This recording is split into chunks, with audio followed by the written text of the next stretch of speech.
Pemerintah Cina baru-baru ini mengeksekusi mati seorang mantan pejabatnya berusia 64 tahun atas tuduhan penyuapan dan korupsi. Sebelumnya, ia dijatuhi hukuman mati pada September 2022 lalu. Li Jianping adalah mantan pejabat tinggi di daerah otonomi Mongolia dalam Cina yang dikenal sebagai salah satu koruptor terbesar dalam sejarah Cina. Ia pernah menjabat sebagai sekretaris Komite Kerja Partai Komunis. Pada masa jabatan itu, Li memanfaatkan kekuasaannya untuk menggelapkan uang, menerima suap, menyalahgunakan dana, dan bekerja sama dengan sindikat kriminal.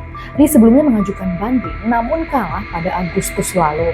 Hukuman mati kemudian disetujui oleh Majelis Rakyat Agung di Mongolia.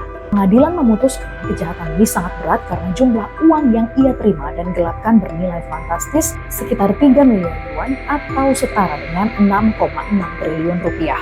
Pelanggaran tersebut juga dianggap sangat merugikan dan memberikan dampak negatif bagi masyarakat.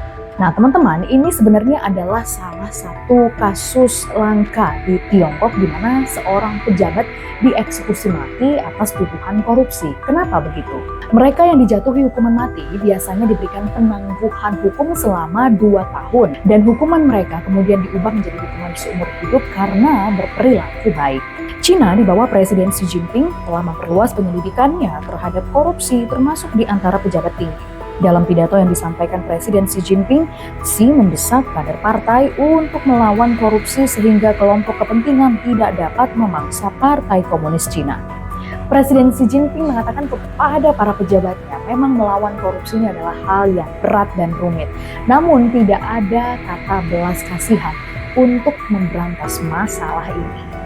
Meskipun Presiden Xi Jinping berupaya keras untuk menyingkirkan pejabat yang korup, nyatanya Partai Komunis Cina masih dirundung kasus korupsi, khususnya di Angkatan Pertahanan. Partai ini telah memecat 2 mantan Menteri Pertahanan dalam 2 tahun terakhir karena tuduhan korupsi, yang menimbulkan kekhawatiran warga atas kesiapan militer untuk berperang. Kasus terbaru, Laksamana Miao Hua, seorang loyalis lama Xi Jinping yang pernah bertugas di Komisi Militer Pusat, Badan Komando Militer Tertinggi Negara Cina, sedang diselidiki atas pelanggaran disiplin yang serius.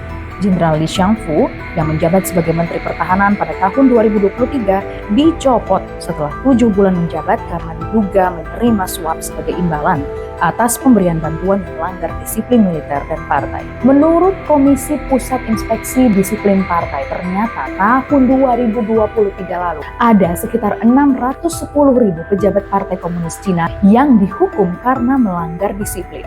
49 orang diantaranya adalah pejabat di atas wakil menteri atau gubernur. Itu tadi happy ending untuk koruptor di Cina. Gimana dengan di Indonesia?